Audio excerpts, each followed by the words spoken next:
Alam nyo ba na pwede kayong magkaroon ng sariling bahay o property sa mas mababang halaga sa pamamagitan ng Pag-ibig Acquired Assets? Sa video na ito, aalamin natin kung ano ito, paano ito naiiba sa ibang properties, at paano ka makakabili. Tara pag-usapan natin yan. Pero bago tayo magsimula mga kapag-ibig, kung di ka pa nakasubscribe sa ating YouTube channel, lohoya.ph ang inyong Mr. Pag-ibig, i-click mo na ang subscribe button at hit mo na din ang notification bell para lagi kang updated sa mga videos natin. Tara, simulan na natin. Ang Pag-ibig Acquired Assets ay mga property na dating inutang gamit ang housing loan sa Pag-ibig Fund.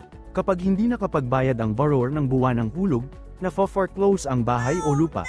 Dahil dito, napupunta sa pagmamay-ari ng Pag-ibig ang property, at ibinibenta ito sa pamamagitan ng public auction. Para maging abot kaya ang home ownership, inaalok ng Pag-ibig ang mga property na ito sa discounted prices, lalo na kapag umabot na sa second at third round ng bidding. Pero ano ang pinagkaiba ng acquired assets sa ibang bahay?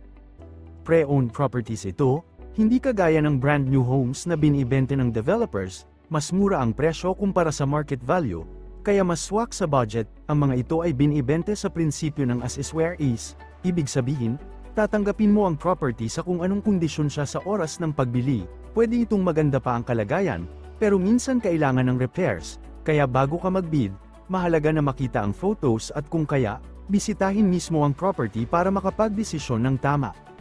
Ang maganda pa dito, may iba't ibang payment options para sa mga bibili ng Pag-ibig Acquired Assets.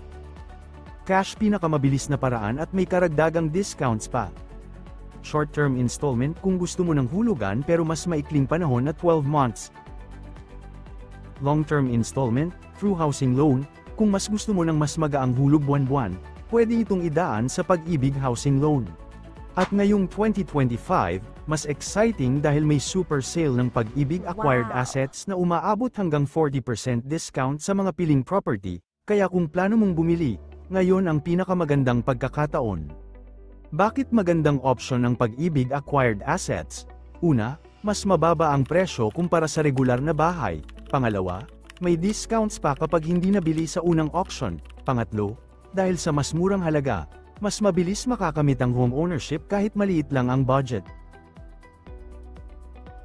Pero syempre, may dapat ding tandaan, dahil as is where is, pwedeng may sira o kailangan ng renovation, kailangan mong maglaan ng extra budget para sa repairs, siguraduhin ding malinaw ang property details bago mag-bid.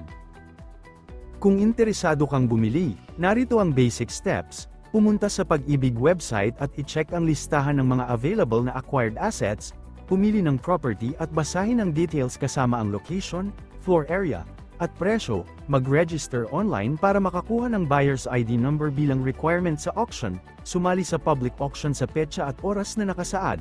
Kapag nanalo, sundin ang payment terms at requirements ng Pag-ibig para maisaayos ang pagbili ng property. Kung naghahanap ka ng affordable housing option, malaking oportunidad ang Pag-ibig Acquired Assets. Siguraduhin lang na suriin ang property, maghanda ng budget, at sundin ang tamang proseso. Para sa mas maraming Pag-ibig information, huwag kalimutan mag-subscribe at i-follow ang aming page.